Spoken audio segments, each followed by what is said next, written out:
Hello everyone, स्वागत है आप सभी का आपके अपने स्टडी प्लेटफॉर्म अंकित एकेडमी पर। दोस्तों, सीटेट पेपर 2 साइंस के लिए जैसा कि आप जानते हैं हमारा जो टॉपिक आम्ल क्षार और लवण का था वो कंप्लीट हो गया था। तो आज हम उसी टॉपिक पर प्रैक्टिस सेट लेकर आए हैं जिसको आज हम करवाएंगे, जिससे कि जितने भी आने वाले क्वेश्चन पेपर में हैं वो आपके तैयार हो जाएंगे और यहाँ से पक्का एक नया क्वेश्चन आपके पेपर में देखने को मिलेगा। तो इस प्रैक्टिस सेट को करने से क्या होगा कि आपका जो क्वेश्चन है वो रिविज़न हो जाएगा और आने वाले क्वेश्चन के लिए प्रिपरेशन भी आपका हो जाएगा। तो चलिए शुरू करते हैं आज का वीडियो। आज का वीडियो शुरू करने से पहले चैनल को सब्सक्राइब कर लीजिए, बेल आइकन को भी प्रेस कर लीजिए ताकि आने वाले वीडियो का नोटिफिकेशन सबसे पहले आप तक पहुंच जाए। तो देखिए, जैसा कि हमारा पहला क्वेश्चन है, टमाटर में कौन सा अम्ल पाया जाता है। आपको बताना है कि टमाटर में कौन सा अम्ल होता है। जो आपका ऑप्शन ए है वो है साइट्रिक अम्ल या इसको सिट्रिक अम्ल भी कहते हैं। ऑप्शन जो आपका बी है वो है ऑक्जेलिक अम्ल। ऑप्शन जो आपका सी है वो है लैक्टिक अम्ल और जो आपका ऑप्शन फोर्थ है यानी डी है वो क्या है, फार्मिक अम्ल। तो आपको बताना है कि टमाटर में कौन सा अम्ल पाया जाता है। तो जो इस क्वेश्चन का सही जवाब होगा वो होगा ऑप्शन नंबर बी यानी ऑक्जेलिक अम्ल। देखिए, ऑक्जेलिक अम्ल जो है वो टमाटर में भी पाया जाता है और ऑक्जेलिक अम्ल पालक में भी पाया जाता है। तो पालक और टमाटर के लिए कौन सा अम्ल होगा, ऑक्जेलिक अम्ल होगा। सिट्रिक अम्ल की बात करें या साइट्रिक अम्ल की बात करें तो ये होता है नींबू में पाया जाता है। लैक्टिक अम्ल जो होता है वो दूध और दही में पाया जाता है और जो आपका फार्मिक अम्ल होता है ये चींटी के डंक में पाया जाता है। यानी जब चींटी आपको काटती है तो स्वेलिंग आता है। स्वेलिंग क्यों आता है, क्योंकि उसमें क्या होता है, फार्मिक अम्ल होता है। तो जो इस क्वेश्चन का सही जवाब है वो है ऑप्शन नंबर बी यानी ऑक्जेलिक अम्ल। अब चलिए चलते हैं अगले क्वेश्चन पर। जो हमारा अगला क्वेश्चन है, क्वेश्चन नंबर 2 है। ये है क्वेश्चन नंबर 2। कह रहा है कि फिलिप्थिलीन अम्लीय विलयन में कौन सा रंग देता है। आपको बताना है कि जो फिलिप्थिलीन है वो अम्लीय विलयन में कौन सा रंग देगा। ऑप्शन नंबर जो आपका ए है वो है गुलाबी। ऑप्शन नंबर जो बी है वो है आपका रंगहीन। ऑप्शन नंबर जो सी है वो है हरा और ऑप्शन नंबर जो आपका डी है यानी फोर्थ ऑप्शन जो है वो है लाल। इन समय बताना है कि फिलिप्थिलीन का जो रंग अम्लीय माध्यम में होता है वो कौन सा रंग हो जाता है। तो अगर फिलिप्थिलीन की बात करें तो फिलिप्थिलीन जो होता है अम्लीय माध्यम में वो रंगहीन हो जाता है। यानी जब फिलिप्थिलीन को अम्लीय माध्यम में यानी कि फिलिप्थिलीन के ऊपर कोई अम्ल डालेंगे तो क्या होगा, वो रंगहीन हो जाएगा। तो इससे हम जान जाएंगे कि ये जो आपका विलयन है वो कैसा है, वो अम्लीय विलयन है। अब उसके बाद में आगे चलते हैं अगले क्वेश्चन पर। तो जो हमारा अगला क्वेश्चन है, क्वेश्चन नंबर क्या है, 3 है। अब यहाँ देखिए क्वेश्चन नंबर 3 ये है, अम्लीय विलयन का लिटमस पेपर पर क्या प्रभाव पड़ता है। यानी आपको बताना है कि कोई लिटमस पेपर है, अगर उस पर हम अम्लीय विलयन डाल देंगे तो उस पर क्या प्रभाव पड़ेगा। तो देखिए, जो आपका ऑप्शन नंबर 1 है वो क्या है, नीले लिटमस को लाल कर देता है, या ऑप्शन नंबर जो आपका बी है वो लाल लिटमस को नीला कर देता है, या नंबर जो आपका ऑप्शन नंबर सी है वो है कोई प्रभाव नहीं पड़ता है, और जो आपका ऑप्शन नंबर डी है वो गुलाबी रंग देता है। तो आपको बताना है कि जो अम्लीय विलयन में लिटमस पेपर है उस पर क्या प्रभाव पड़ता है। यानी अगर कोई मान लीजिए लिटमस पेपर है उस पर हम क्या डालें, अम्ल डाल दें तो क्या हो जाए, तो उस पर क्या प्रभाव पड़ेगा। तो यहाँ देखिए, जो इस क्वेश्चन का जो सही जवाब होगा वो होगा आपका कि अम्ल जो होता है वो नीले लिटमस को लाल कर देता है। यानी जो आपका ऑप्शन नंबर ए है वो सही हो जाएगा। अगर यहीं क्षार की बात करें तो जो क्षार होता है वो लाल लिटमस को नीला कर देता है। तो क्षार के लिए अगर क्षार पूछता तो ऑप्शन नंबर आपका बी सही होता है, लेकिन यहाँ पे अम्ल की बात कर रहा है। अम्ल जो होता है वो नीले लिटमस को लाल कर देता है। तो जो आपका ऑप्शन नंबर ए है वो सही जवाब हो जाएगा इस क्वेश्चन का। अब चलते हैं अगले क्वेश्चन पर। क्वेश्चन नंबर 4 ये देखिए, क्वेश्चन नंबर 4 क्या है, उदासीनीकरण अभिक्रिया में कौन सा पदार्थ भाग लेता है। आपको बताना है कि जो उदासीनीकरण प्रक्रिया होती है या क्रिया होती है उसमें कौन कौन से पदार्थ भाग लेते हैं। तो इसमें क्या होता है कि 2 अम्ल होते हैं जो कि ऑप्शन नंबर आपका ए है, या 2 क्षार होते हैं, या एक अम्ल एक क्षार होता है, या एक अम्ल और एक उदासीन पदार्थ होता है। तो इनमें से बताना है कि जो उदासीनीकरण क्रिया होती है उसमें कौन सा पदार्थ जो है भाग लेता है। हमने आपको ये सब बताया हुआ है क्लास में, जो थ्योरी क्लास हमने किया था उसमें हमने इस सब के बारे में बताया था। यदि आप थ्योरी का क्लास लिए होंगे तो एक भी क्वेश्चन आपका गलत नहीं जाने वाला है। तो जो इस क्वेश्चन का जो सही जवाब होगा ऑप्शन नंबर सी, यानी एक अम्ल और एक क्षार क्या होते हैं, उदासीनीकरण प्रक्रिया में भाग लेते हैं और वहाँ से क्या बनता है, आपका लवण बनता है और जल बनता है और उसमें भी मुक्त होती है। तो ये हमने आपको बताया भी था। तो इस क्वेश्चन का सही जवाब क्या होगा, ऑप्शन नंबर सी। अब चलते हैं अगले क्वेश्चन पर। तो जो हमारा अगला क्वेश्चन है वो है, अब देखिए यहाँ पे पूछ रहा है कि नींबू में पाया जाता है। अब नींबू में बताना है आपको कि कौन सा अम्ल पाया जाएगा। तो आपका जो ऑप्शन नंबर ए है वो है लैक्टिक अम्ल, ऑप्शन नंबर जो बी है वो है फार्मिक अम्ल, ऑप्शन नंबर जो सी है वो है सिट्रिक अम्ल, या ऑप्शन नंबर जो आपका डी है यानी फोर्थ ऑप्शन है वो क्या है एसिटिक अम्ल। तो आपको बताना है कि नींबू में कौन सा अम्ल पाया जाता है। तो अगर हम बात करें लैक्टिक अम्ल का, तो हमने बताया था आपको कि लैक्टिक अम्ल दूध में और दही में क्या होता है, लैक्टिक अम्ल होता है। अगर हम बात करें फार्मिक अम्ल तो ये क्या होता है, चींटी के डंक में होता है, चींटी के डंक में होता है, फार्मिक अम्ल होता है। और उसके बाद में अगर हम बात करें एसिटिक अम्ल का, तो ये होता है आपका सिरके में, किसमें होता है, सिरके में एसिटिक अम्ल होता है। तो जो इस क्वेश्चन का सही जवाब है वो होगा ऑप्शन नंबर सी, यानी सिट्रिक अम्ल या साइट्रिक अम्ल जिसे कहते हैं। तो नींबू में क्या होता है कि सिट्रिक अम्ल पाया जाता है। तो इस क्वेश्चन का सही ऑप्शन क्या है, ऑप्शन नंबर सी है। तो इन सब क्वेश्चन को आप ध्यान रखेंगे, इसमें से आपका कोई भी क्वेश्चन पूछ सकता है पेपर में, किसी के बारे में यानी किसी अम्ल के बारे में क्वेश्चन पूछ सकता है। तो याद रखिएगा दही में, चींटी के डंक में, सिरके में कौन कौन से अम्ल पाए जाते हैं। तो अब चलते हैं अगले क्वेश्चन पर। जो हमारा अगला क्वेश्चन है वो क्वेश्चन नंबर 6। क्वेश्चन नंबर 6 देखिए, हल्दी पाउडर में क्षारीय विलयन मिलाने पर कौन सा रंग देता है। तो आपको बताना है कि हल्दी पाउडर में अगर क्षारीय विलयन मिलाते हैं तो कौन सा रंग देगा। ऑप्शन नंबर जो आपका ए है वो है गुलाबी, ऑप्शन नंबर जो बी है वो पीला, ऑप्शन नंबर जो सी है वो है हरा, और ऑप्शन नंबर आपका जो डी है वो क्या है, लाल। तो अगर हल्दी को अगर क्षार के साथ मिलाते हैं तो हमने बताया था कि जैसे मान लीजिए कोई साबुन है जो क्या है क्षारीय होता है, तो उसमें क्या होता है कि जब हल्दी के साथ में उसको मिलाते हैं तो कौन सा रंग देता है, वो देता है लाल रंग। यानी ऑप्शन नंबर जो डी है आपका सही हो जाएगा। यानी जब हल्दी को हम क्षारीय विलयन में मिलाएंगे कोई भी तो क्या देगा, आपका लाल रंग देगा। तो आपका जो ऑप्शन डी है वो ऑप्शन डी यानी लाल सही हो जाएगा। अब चलते हैं अगले क्वेश्चन पर। तो अगला क्वेश्चन हमारा क्या है, अगला क्वेश्चन है क्वेश्चन नंबर 7। देखिए, पेट की अम्लता को दूर करने के लिए कौन सा पदार्थ प्रयोग करते हैं। जब आप ज़्यादा खाना खा लेते हैं और पेट में होती है एसिडिटी यानी HCl की मात्रा बढ़ जाती है, तो उसको उदासीन करने के लिए, उसको अम्लता को ख़त्म करने के लिए हम कौन सा पदार्थ मिलाते हैं, आपको बताना है। तो जो आपका ऑप्शन नंबर ए है वो है NaCl, या आपका जो ऑप्शन नंबर बी है वो क्या है HCOOH, या ऑप्शन नंबर जो सी है MgOH का होल ट्वाइस, या आपका ऑप्शन डी है इनमें से कोई नहीं। तो आपको बताना है कि पेट की अम्लता को दूर करने के लिए कौन सा पदार्थ मिलाते हैं। अब यहाँ से थोड़ा सा आपको हिंट मिल गया होगा कि देखिए अम्लता को दूर करने के लिए हम क्षार का प्रयोग ही करेंगे, तो इनमें से कौन सा आपका क्षार है ये आपको बताना है। तो देखिए जो NaCl है वो क्या है, लवण है, ये तो मिलाएंगे नहीं। HCOOH ये क्या है, अम्ल है, ये भी नहीं मिलाएंगे। देखिए MgOH है का होल ट्वाइस है, ये क्या है आपका एक क्षार है, इसे हम मिल का मैग्नीशिया कहते हैं।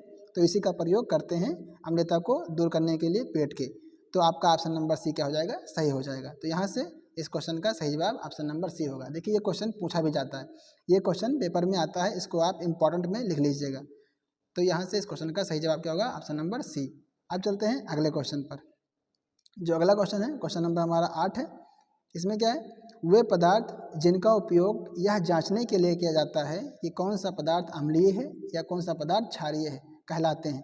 आपको बताना है कि अम्लीय और क्षारीय पदार्थ की जांच करने के लिए हम किसका प्रयोग करते हैं। ऑप्शन नंबर ए क्या है, संकेतक, ऑप्शन नंबर बी अम्ल, ऑप्शन नंबर सी नमकीन, या ऑप्शन नंबर डी जो है वो है क्षार। तो इस क्वेश्चन का जो सही जवाब होगा वो होगा ऑप्शन नंबर ए संकेतक। यानी संकेतक का प्रयोग हम करते हैं अम्लता या क्षारीयता की जांच करने के लिए। हमने आपको बताया था कि संकेतक जो होते हैं दो टाइप के होते हैं, एक होता है प्राकृतिक, एक होता है क्या कृत्रिम। इसमें हल्दी और गुड़हल का पुष्प यानी चाइना रोज, और हमने आपको बताया था कि लिटमस पेपर जो क्या होता है आपका, ये प्राकृतिक होते हैं, जबकि फिनोल्फ्थालीन और मिथाइल ऑरेंज जो होते हैं वो क्या होते हैं, कृत्रिम संकेतक होते हैं। यदि आपने थ्योरी क्लास लिया होगा तो वहाँ से आपको इस क्वेश्चन का सही जवाब पता होगा पहले से ही। तो चलिए चलते हैं अब अगले क्वेश्चन पर। क्वेश्चन नंबर जो 9 है वो है चींटी के डंक में कौन सा अम्ल है। तो आपको बताना है कि चींटी के डंक में कौन सा अम्ल पाया जाता है। ऑप्शन नंबर जो आपका ए है वो है एसिटिक अम्ल, ऑप्शन नंबर जो बी है वो है फार्मिक अम्ल, ऑप्शन नंबर जो आपका सी है वो है सल्फ्यूरिक अम्ल, और जो आपका ऑप्शन नंबर डी है वो है सिट्रिक अम्ल। आपको इनमें से बताना है कि चींटी के डंक में कौन सा अम्ल पाया जाता है। तो अगर हम बात करें एसिटिक अम्ल की, तो एसिटिक अम्ल हमने आपको बताया था कि सिरके में होता है, यानी सिरका में क्या होता है, एसिटिक अम्ल होता है। अगर बात करें सल्फ्यूरिक अम्ल की, तो जो बैटरी में होती है एसिड, उसमें क्या होता है, सल्फ्यूरिक अम्ल होता है बैटरी के एसिड में, यानी बैटरी में क्या होता है, सल्फ्यूरिक एसिड होता है। और जो आपकी सिट्रिक अम्ल होती है यानी साइट्रिक अम्ल होती है, ये कहाँ मिलता है, आपको नींबू में मिलता है। तो जो इस क्वेश्चन का जो सही जवाब होगा वो क्या होगा, फार्मिक अम्ल। यानी फार्मिक अम्ल कहाँ मिलता है आपको, चींटी के डंक में। तो चींटी के डंक में क्या होता है, फार्मिक अम्ल मिलता है। और इसको उदासीन करने के लिए हमने क्या बताया था आपको कि जो सोडियम बाइकार्बोनेट होता है यानी सोडा होता है, खाने वाला सोडा, उसको मिला देते हैं तो क्या होता है, ये उदासीन हो जाता है। यानी जहाँ चींटी काटी है उसके ऊपर आप क्या डाल दीजिए, खाने वाला सोडा डाल दीजिए, तो वहाँ से क्या कर देगा, ये उदासीन कर देगा उसको। तो अब चलते हैं अगले क्वेश्चन पर। तो जो हमारा अगला क्वेश्चन है, क्वेश्चन नंबर क्या है, क्वेश्चन नंबर 10 है। क्वेश्चन नंबर 10 देखिए, वे विलयन जो लाल या नीले लिटमस का रंग नहीं बदलते हैं वो क्या कहलाते हैं। आपका जो ऑप्शन ए है वो है अम्लीय विलयन, ऑप्शन नंबर बी क्षारीय विलयन, ऑप्शन नंबर सी उदासीन विलयन, या ऑप्शन नंबर जो डी है वो क्या है, सूचक है।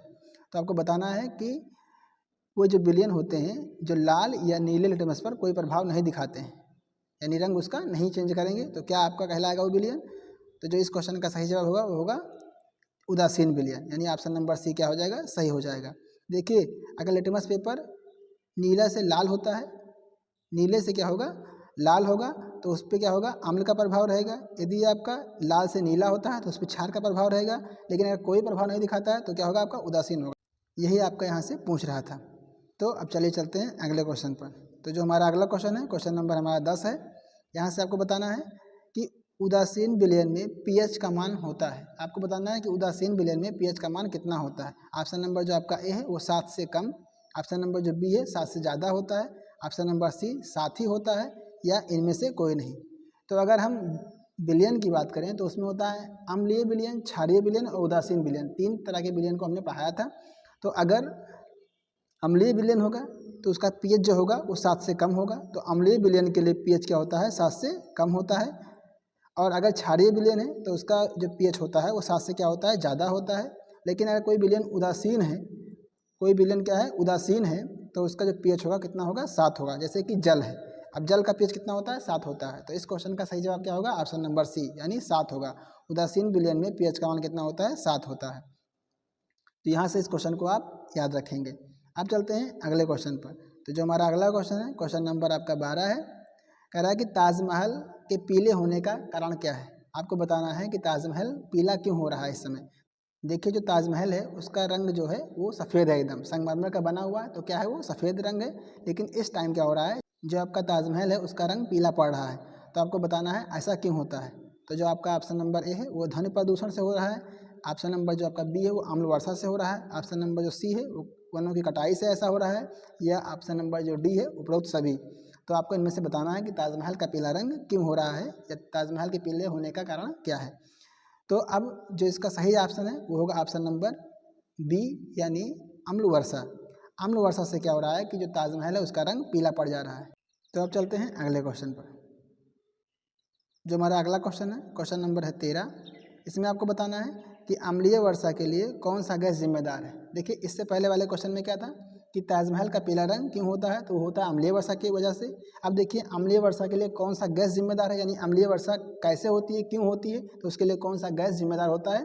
तो आपको बताना है, जो आपका ऑप्शन नंबर ए है वो है SO2 यानी सल्फर डाइऑक्साइड, ऑप्शन नंबर जो बी है वो है कार्बन डाइऑक्साइड यानी CO2, ऑप्शन नंबर जो आपका सी है वो है नाइट्रोजन डाइऑक्साइड यानी NO2, और आपका ऑप्शन नंबर जो डी है उपरोक्त सभी। इनमें से आपको बताना है कि अम्लीय वर्षा के लिए कौन सा गैस जिम्मेदार है।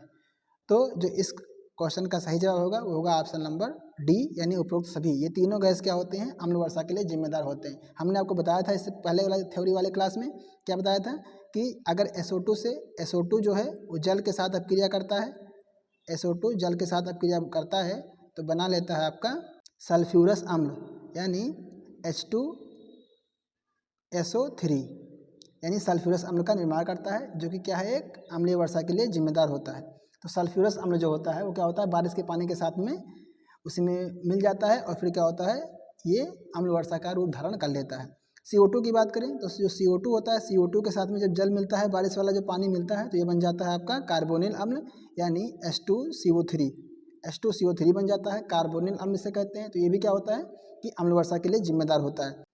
आपका अगर नाइट्रोजन डाइऑक्साइड की बात करें, NO2 की बात करें, तो जो NO2 जो होता है वो H2O के साथ जब क्रिया करता है तो ये बना लेता है आपका HNO3 बना लेता है, यानी नाइट्रिक अम्ल बना लेता है, HNO3 बना लेता है। तो ये तीनों क्या हैं, ये हो गया आपका सल्फ्यूरस अम्ल, ये हो गया आपका कार्बोनिल अम्ल, ये हो गया आपका नाइट्रिक अम्ल। ये तीनों क्या होते हैं, अम्ल वर्षा के लिए जिम्मेदार होते हैं। तो देखिए यहाँ से क्वेश्चन 2 पूछ सकता है या तो आपको दे देगा अम्ल इनमें से कि कौन सा अम्ल जिम्मेदार है, तो आपको याद रखना है तीनों में से तीनों अम्ल जिम्मेदार हैं, तो तीनों में से कोई अगर एक मिलेगा आपको तो उस पर आपको सही ऑप्शन पे टिक लगाना है। और गैस अगर पूछता है तो ये आपको तीनों गैस आपको याद रखने हैं, तो तीनों अम्ल और तीनों गैस के नाम आपको याद रखने हैं, जो कि आपको क्वेश्चन में कभी भी पूछ सकता है। तो अब चलिए चलते हैं अगले क्वेश्चन पर। उम्मीद करते हैं आपको अच्छे से समझ में आ रहा होगा। तो जो आपका क्वेश्चन नंबर 14 है वो पूछ रहा है धातु के ऑक्साइड होते हैं। अब आपको बताना है कि धातु के ऑक्साइड होते हैं। तो ऑप्शन नंबर जो आपका ए है वो है अम्लीय, ऑप्शन नंबर जो बी है वो है क्षारीय, ऑप्शन नंबर जो सी है एक और दो दोनों यानी अम्लीय और क्षारीय दोनों होते हैं, या ऑप्शन नंबर जो डी है वो है इनमें से कोई नहीं। तो आपको बताना है कि धातु के ऑक्साइड कैसे होते हैं। तो इस क्वेश्चन का जो सही जवाब होगा वो होगा ऑप्शन नंबर बी यानी क्षारीय। देखिए धातु के ऑक्साइड क्या होते हैं, क्षारीय होते हैं। अगर हम बात करें अधातु के ऑक्साइड की, तो जो अधातु के ऑक्साइड होते हैं, अधातु के ऑक्साइड वो होते क्या हैं, अम्लीय होते हैं। वो क्या होते हैं, अम्लीय होते हैं। तो अधातु के ऑक्साइड अगर पूछता है आपसे तो हो गए अम्लीय, लेकिन अगर धातु के ऑक्साइड पूछता है तो क्या होगा, वो क्षारीय होगा। तो इस क्वेश्चन का जो सही जवाब है वो होगा ऑप्शन नंबर बी यानी क्षारीय। धातु के ऑक्साइड कैसे होते हैं, क्षारीय होते हैं। तो ये बात आपको ध्यान रखना है। अब आगे चलते हैं अगले क्वेश्चन पर, जो कि हमारा क्वेश्चन नंबर क्या होगा, 15 होगा, क्वेश्चन नंबर 15। और ये इस सेशन का लास्ट क्वेश्चन है। तो जितने भी क्वेश्चन यहाँ से आए हैं वो सारे आपके कवर हो जाएंगे। अम्ल, क्षार और लवण से एक भी क्वेश्चन छूटने को आपको नहीं पाएगा। यदि पेपर में क्वेश्चन आता है तो यहीं से क्वेश्चन आपको पूछ लिया जाएगा। तो अब चलते हैं क्वेश्चन नंबर 15 पे, यानी क्वेश्चन नंबर 15 को सॉल्व करते हैं। क्वेश्चन नंबर 15 क्या है, जब अम्ल को किसी क्षार में मिलाया जाता है तो निम्न में से क्या उत्पन्न होता है। यानी आपको बताना है कि जब अम्ल और क्षार को आपस में जब मिलाते हैं तो इनमें से कौन सा पदार्थ बनता है। तो जो आपका ऑप्शन नंबर ए है वो केवल लवण है, यानी केवल लवण बनता है। ऑप्शन नंबर जो बी है वो है केवल जल। ऑप्शन नंबर जो सी है वो है आपका लवण और जल दोनों, यानी लवण भी बनेगा और जल भी बनेगा। ऑप्शन नंबर जो आपका डी है उसमें क्या है, लवण, जल और उष्मा, यानी लवण बनेगा, जल बनेगा और उष्मा बनेगा। तो इस क्वेश्चन का सही जवाब क्या होगा, ऑप्शन नंबर डी यानी लवण, जल और उष्मा बनेगा। हमने आपको बताया था कि जैसे HCl को जब हम NaOH से मिलाते हैं तो यहाँ पे क्या बन रहा था, यहाँ पे बन रहा था आपका NaCl और क्या बन रहा था, जल बन रहा था, और क्या निकल रहा था, और उष्मा भी निकल रही थी। तो ये क्या था आपका, यही था उदासीनीकरण अपक्रिया कि अम्ल और क्षार को मिलाते हैं तो क्या बनता है, लवण बनता है, जल बनता है और क्या बनता है, उष्मा निकलता है। तो जो आपका इस क्वेश्चन का सही जवाब होगा वो होगा ऑप्शन नंबर डी।